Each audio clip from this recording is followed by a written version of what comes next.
The Department of Public Health and Human Services is pleased to bring you Aging Horizons. Medicare, Medicaid, Social Security, fraud, legal issues, veterans benefits, and caregiving.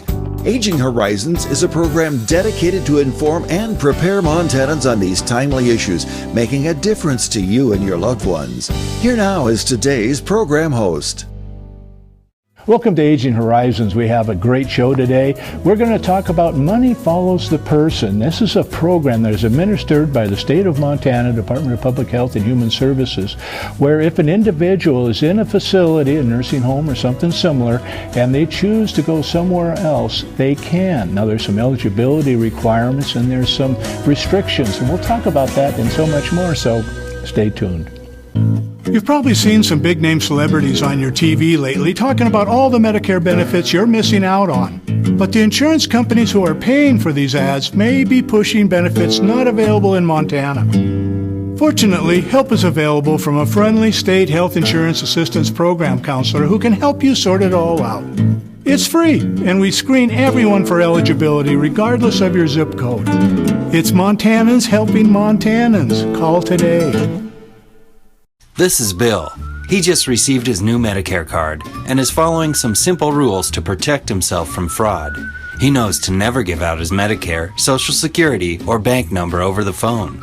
And this is Nancy. She knows that to detect any problems, she always reads her Medicare Summary Notice or Medicare Advantage EOB to make sure the billing is correct. Both Bill and Nancy know that anything suspicious can be reported to Montana SMP at 1-800-551-3191. A decade of Montana fourth graders on Energy Share. When winter gets tough here in Montana, Lily Wallace knows who can help keep your home warm. Energy Share. That's right, says Livia Little. Energy Share wants to make sure that every Montanan stays warm, no matter how cold it gets outside. Thanks to Energy Share, we'll be cozy tonight. Energy Share is not a government program. It's neighbors helping neighbors who face energy emergencies the Montana way. Call or visit our website today. Energy Share is a good way to care. Providing long-term care for someone in need is a labor of love, but it is a labor. Time apart is healthy and necessary both for the caregiver and the person receiving care. It allows each a respite, time to relax and recharge. If you're a long-term caregiver, visit the new Lifespan Respite website. Financial assistance may be available. Respite for caregivers. It's okay to need it. It's okay to want it. It's okay to get it. Welcome to Aging Horizons, brought to you by the Department of Public Health and Human Services Senior and Long-Term Care Division. I'm your host, Brian Lamore, and as I mentioned, we're talking about Money Follows the Person, which is an interesting program that allows an individual to have some independence and some decision-making in the quality and the type of care that they receive. Joining us today is Haley Horn. You're the Money Follows the Person grant specialist with Department of Public Health and Human Services. Welcome to the show. It's great to have you here. Thank you. Great. Thank you. Well, you know, Money Follows the Person is an interesting title, and the program is designed to let the individual have some decision making in the quality of care and type of care that they would desire. Excuse me. Tell us more about that program. It is. So Money Follows the Person, also known as MFP. It's a demonstration project that was awarded through the Centers of Medicare and Medicaid Services in 2005. It's actually a nationwide project, so every state has some sort of version of this. And like you said, it's designed to help seniors, older adults, and individuals with disabilities who are interested in moving out of their institutions, so skilled nursing facilities, hospitals, back into community-based living. Mm-hmm. And when you say that, it sounds like these individuals are more of a long-term care thing, not I've broken my ankle. Right. So most everybody is in need of long-term care and support. Okay. Mm-hmm. And how does one become eligible for this? I imagine there's a process. How does an individual initiate saying, well, what is this program and how can it better serve me? Sure. So in order to be eligible, the individual must reside in the institution, so the skilled nursing facility or the hospital, for at least 60 days, and one of those days must be paid for by Medicaid. Additionally, the individual must be eligible and participate in one of our Medicaid waiver programs. So that's Big Sky Waiver, SDMI, which stands for Severe Disabling Mental Illness, or a Developmental Disability Waiver. And I imagine many times the facilities, they would prefer to keep the person there. So probably the inquiries into this program is initiated by other individuals, including the patient, right? Sure. The individual themselves can self-refer. They can do that by going online or calling us, which we really love to see those self-referrals and people kind of taking that into their own hands. Also, family members can refer, friends can refer. It doesn't need to just be a provider, but we've also had social workers, case managers, pretty much anybody can refer, yeah. Well, that's great. Well, now, if they're in I'll say a long-term care facility, throughout the 1 year, I imagine they have been progressing, getting better and better, but still need care. Could you maybe give us an example of how this has been successful with one of your clients? Yeah, so we recently actually had somebody who was in a skilled nursing facility for about a year, and she got better and better and better, and she was ready to move on. So she found an assisted living facility with the help of her transition team. So social workers at her current SNF, we call them skilled nursing facilities. Her nurses, I'm also a part of those transition teams, so we were able to secure her a spot at an assisted living, and she recently moved in a couple weeks ago and reported back that she was really happy to be there and excited, and she's attending all the assisted living activities and connecting with other residents, so we love to hear that. Okay, now, for our viewers, you mentioned assisted living. How does assisted living meet an individual's needs if they were coming from a hospital or nursing home? How is it different and maybe better? An assisted living can just give people more domain or control over their own spaces. So in those apartments, that's one of our requirements, that the assisted living apartment gives them a door that they can control, a kitchen maybe, any spaces that they can have those control pieces over. And it allows them some privacy, but yet they're still receiving assistance. We used to call them ADLs, assistance with daily living skills. And what are some of the, I imagine there's some restrictions on how much of the ADLs they can receive to be in an assisted living. Right, so it'll just depend on their level of care. We get those screenings completed, and then the team at the assisted living will kind of determine what that looks like for them. Okay, so now we have a team at the state level that evaluates their needs, a team at the assisted living, but then we have the person kind of in between there. I mean, do they have some decision making in this? Yes. And we also have teams at their current facilities. So, and then our Big Sky Waiver teams, or those other waivers that I spoke to, they all have teams that are participating in this process. We practice, it's called person-centered planning, so that process allows the individual to work with their team and talk about their strengths, their abilities, goals, interests, those types of things, and make them really feel empowered in their decision-making process and where they want to live. They get to choose where they want to live. So it really goes back to the person-centered approach. That's great, but I imagine the teams, an individual say, I want to go home, and that might not be appropriate, but still you give them options. Sure. And the team can assess their home and see if it is appropriate, or see if there's ways that MFP can help them make it safer or more accessible through like one of the demonstration services, so we could help widen doorways or put in a ramp, whatever's kind of necessary for the home, if they choose to move back there or if it's determined it's safe. Yep. Great. Well, some of the notes I noted is that 107,000 people have been assisted with this program nationally, and over 236 have been helped in Montana. Right. Now, we're drawn to a close on this first segment. We'll be talking more about how these teams serve the needs of the individual so they can have a better quality of life. So stay tuned.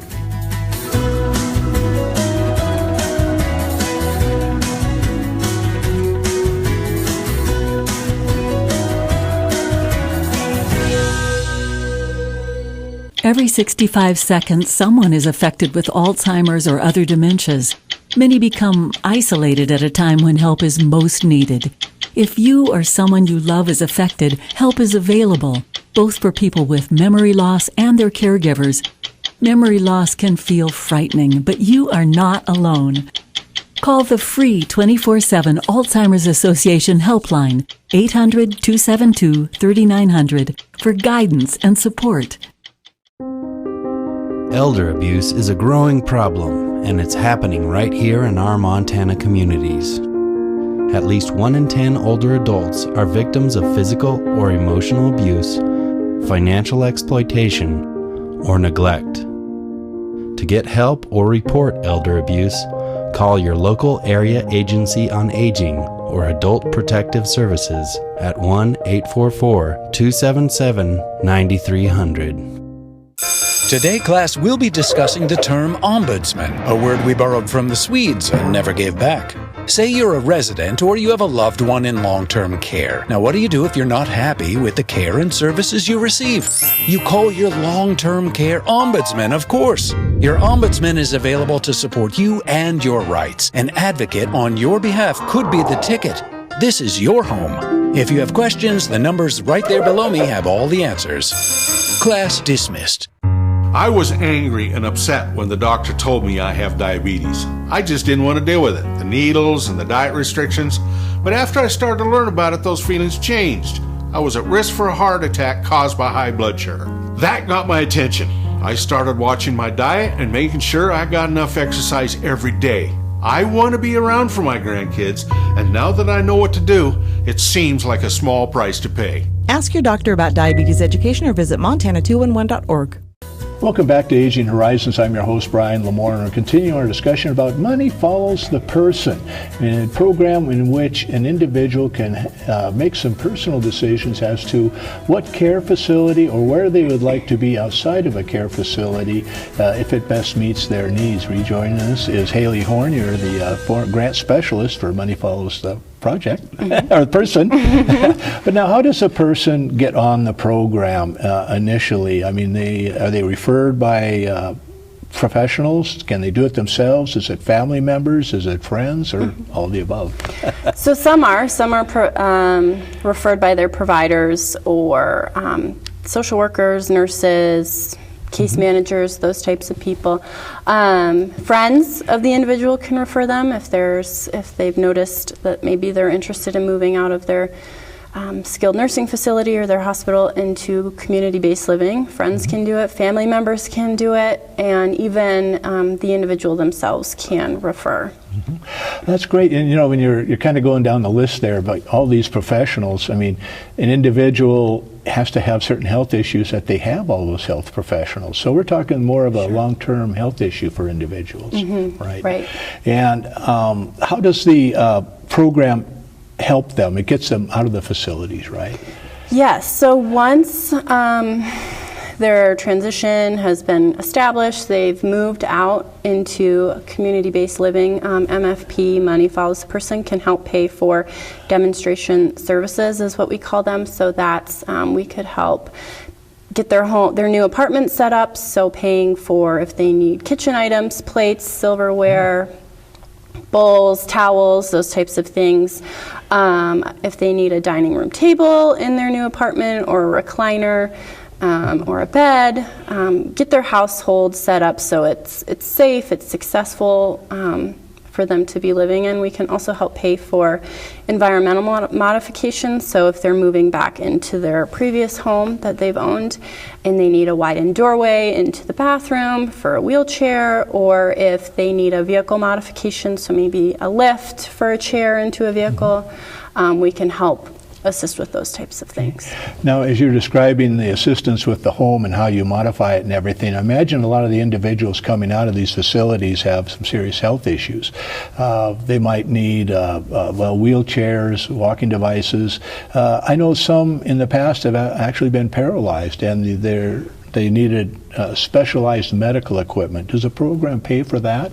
So typically the individual will have Medicaid already. So typically they have a lot of those items. We're working on supplemental services, but MFP as it stands right now we're pretty limited in those types of purchases. Okay. Yeah, so you're more of the home modifications there rather than medical assistance. And you mentioned Medicaid, and as for low-income individuals, so they eventually have to be on Medicaid for a certain time period, right?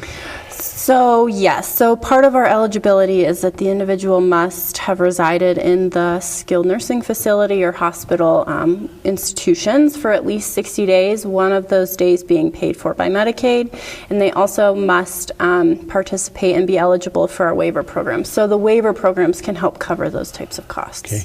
So, just sitting here listening, it's like you have all these professionals with different groups, and then we have all these programs that can help them that they kind of hand off to each other. It's like you're in a skilled facility or hospital for 60 days, one day on Medicaid, then you can go on the waiver program, then you can get money follows. Could you kind of just trace that out for us once more? Sure. So say the individual has been referred to MFP.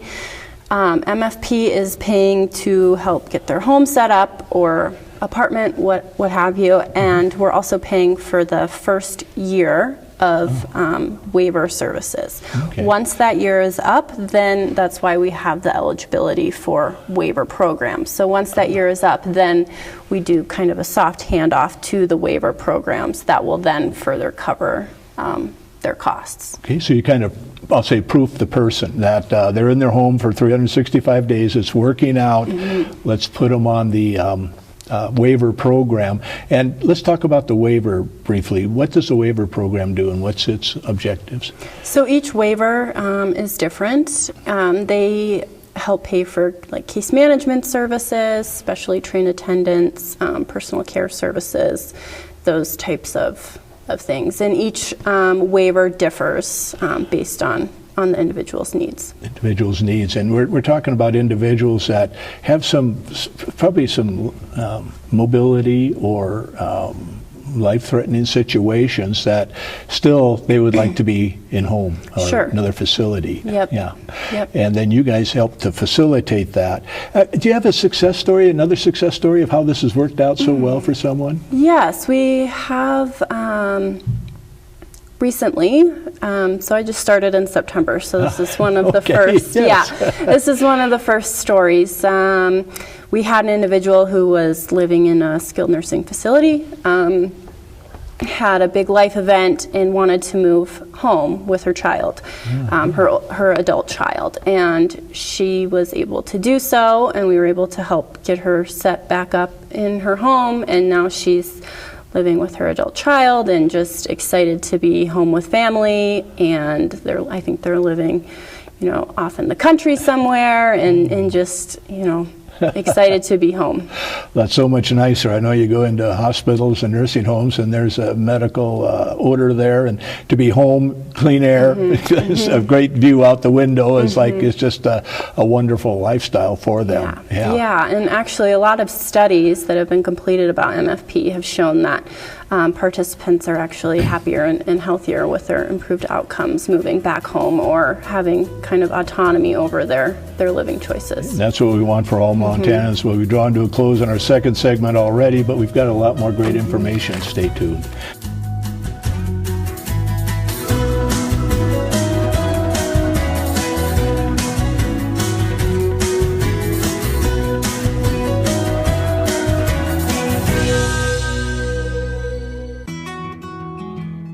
I was outside working on some equipment, nothing too strenuous. I started sweating and feeling out of breath.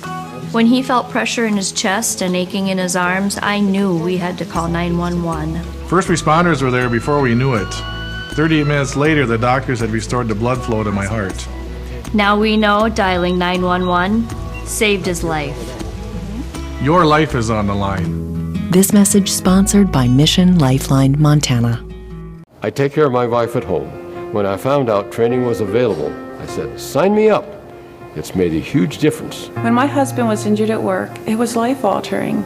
The class has taught me that it's okay to grieve, to ask for help, and to better cope as a caregiver. My dad lives 4 hours away, and the Powerful Tools class has taught me that it's okay to ask for help. I highly recommend them. To find out about this course for caregivers, go to powerfultoolsforcaregivers.org. It's amazing the difference a little training can make. Out here, We love our animals, from the wildlife to the livestock. Inside, it's the same. They're just like family. We keep them happy and healthy, most of the time. Secondhand smoke puts pets at risk for cancer, feline lymphoma, vomiting, increases the risk of tumors and lung cancer, even causes eye and skin disease. Secondhand smoke puts your pet's life at risk. Did you just text me? I didn't want to disturb you if you were sleeping. Sleeping? I'm sitting right next to you, silly. There you are. Hey, I found a couple of Medicare helping programs online that I think we ought to look into. It says if we qualify, we can get help paying for our prescription drugs. Oh, and there's a program that can help pay our Part B premium. To learn more about extra help and Medicare savings programs, call your local SHIP counselor today. Maybe I better text him. Welcome back to Aging Horizons. I'm your host, Brian Lamore, and we're continuing our discussion about Money Follows the Person, a unique program that the state has a team together on in order to help individuals get to maybe better facilities than a long-term care facility that they have options for.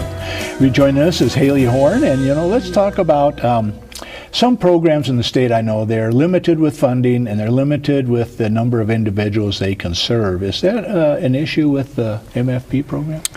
Not necessarily. So MFP is actually in the middle of a reboot. So like I said, just started in September. Our MFP project director began in September, and our data analysts are on the same time. So right now we're in the process of a reboot. And through that, we're able to get more people, do more outreach and educate more about MFP, and we don't actually have a caseload or a cap as to how many people that we can serve. So our funds are available. Good.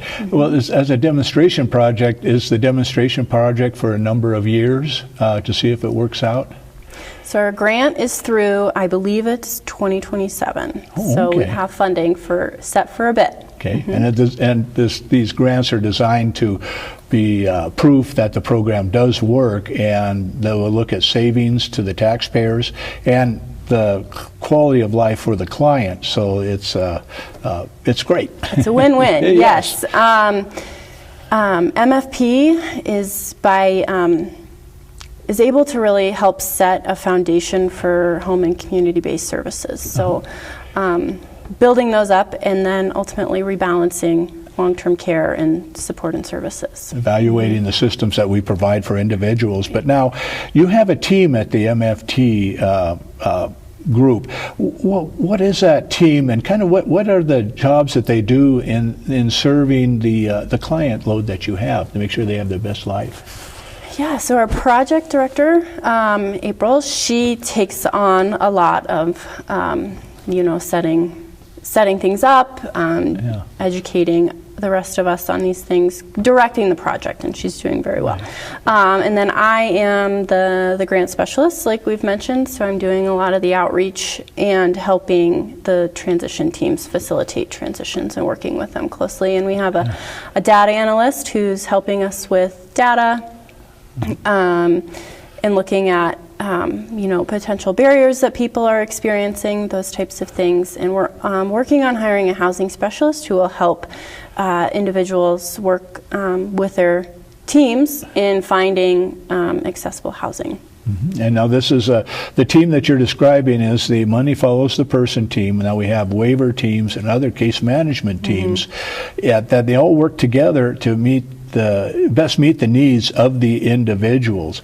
And you've served 236 people in the past, this program. And there must be an incentive to the taxpayers that they have a program like this, that it benefits them. How would it benefit them, this program? Sure. So it's, like I said, kind of setting up that foundation for the home and community-based services and rebalancing Medicaid dollars. Okay. So it's reevaluating our system as to how best to meet the needs of the individuals so that we can improve or maybe trim in certain areas to meet their needs. Well, now we have a telephone number we've been putting up, and we have a website too. If an individual is to call that telephone number, who would they get a hold of, and what are some some of the initial calls that you might receive from that number?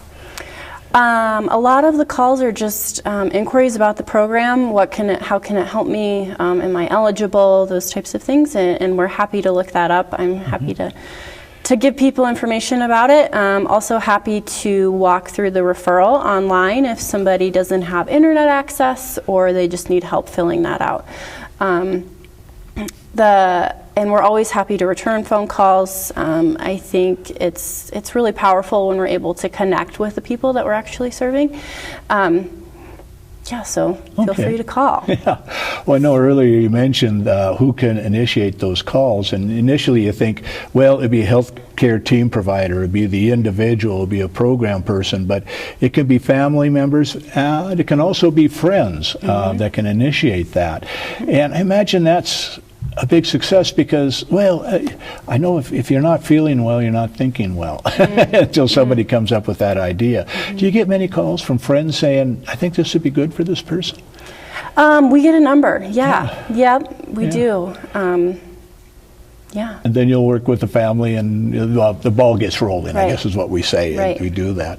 But now let's go over two key components in our last time, a little bit of time we have. What are some of the where options if an individual is leaving a level of a skilled facility? Where can they go? So typically we're seeing people move from the skilled nursing facilities or hospital into assisted living facilities. Of their choosing. So if they say they're in a hospital in Billings and they're cleared and they're ready to move and they're from Butte, then they choose to move home to Butte, then And they can do that, including their own home if they have that, or possibly an apartment, if appropriate. Right. Okay. And if they move into a home or apartment, what assistance can they get from you if they're coming to a new apartment and it's empty? So they can we can help set up their homes. So furniture, if they need it, bedding, shower curtains, garbage cans, those types of things.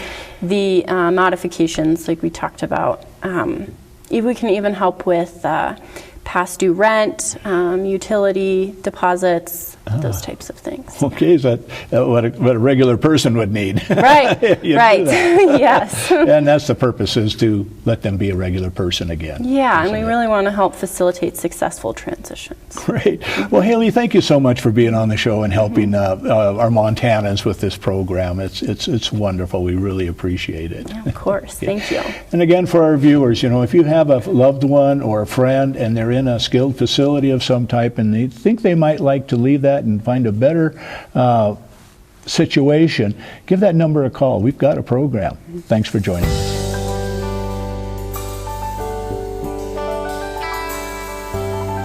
Special thanks to the Department of Public Health and Human Services for their continued support. Hosts on Aging Horizons are program specialists at the Montana Office on Aging. Production facilities provided by Video Express Productions. For more information about Aging Horizons, call the Department of Public Health and Human Services toll-free at 800-332-2272.